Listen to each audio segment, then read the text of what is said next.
2014 में हिमाचल के चंबा क्षेत्र के पास एक जंगल ट्रेल पर अजीब शिकायतें दर्ज होने लगी। ट्रैकर्स कहते थे कि कोई उन्हें नाम लेकर पुकारता था, लेकिन आसपास कोई नहीं होता था। ज्यादातर लोगों ने इन बातों को कल्पना मानकर अनदेखा कर दिया, लेकिन फिर हुआ करनाई रिज का हादसा। 3 दोस्त आरव, मिताली और कबीर वीकेंड पर करनाई रिज ट्रैक करने निकले। रास्ते में पुलिस चौकी के एक चेतावनी बोर्ड लगी थी। उस पर लिखा था, अगर जंगल से आपको अपना नाम पुकारने की आवाज आए तो उसका पीछा ना करें। उन्होंने इसे मजाक समझ लिया। पहली रात सब ठीक था, लेकिन करीब 1:40 पर मिताली की नींद खुली। उसे किसी ने बहुत धीमे स्वर में उसका नाम पुकारा। उसने टेंट का जिप खोलकर बाहर देखा। जंगल बिल्कुल शांत था, लेकिन जैसे ही वो दोबारा लेटी, नाम पुकारने की आवाज फिर आई। इस बार आवाज टेंट के अंदर से आई थी, पर आरव और कबीर दोनों सो रहे थे। सुबह उसने ये बात बताई, पर दोस्तों ने हंसकर टाल दिया। दूसरे दिन जंगल अजीब तरह से शांत था।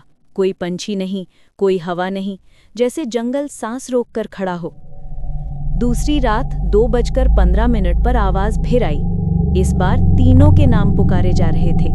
आवाज बहुत साफ थी, जैसे कोई बिल्कुल पास खड़ा हो। कबीर घबरा गया और टॉर्च लेकर बाहर निकलकर चिल्लाया, कौन है?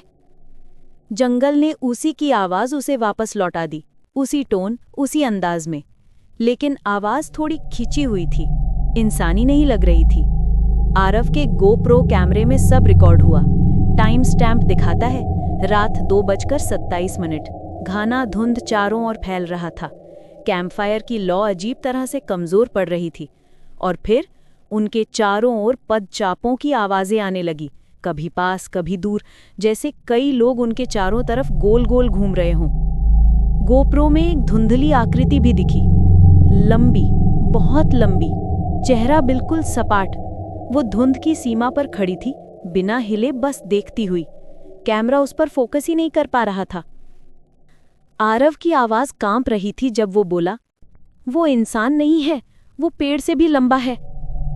अगले ही पल आवाज फिर आई, लेकिन अब वो कबीर की ही आवाज में बोल रही थी, आओ, इधर आओ। कबीर अचानक उठ खड़ा हुआ और धुंध की ओर चल पड़ा। आरव और मिताली ने उसका जैकेट पकड़ा, लेकिन उसे खींचकर धुंध के भीतर ले जाया गया। एक पल में गायब। कोई चीख, कोई आवाज नहीं, कुछ भी नहीं। आरव और मिताली पूरी रात भागते हुए नीचे पहुंचे। सुबह उन्हें सड़क मिली। वो कांप रहे थे, बोल भी नहीं पा रहे थे। रेस्क्यू टीम पहुंची तो सब कुछ जस का तस था, पर कबीर का कोई पता नहीं चला। सिर्फ एक चीज मिली।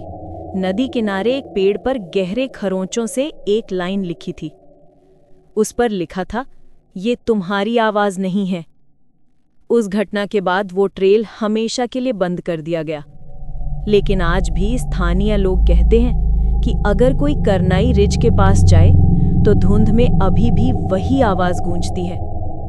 और कभी-कभी वहां एक लड़के की आवाज सुनाई देती है, जो बार बार वही सवाल दोहराती है, कौन है? कौन है? कौन है?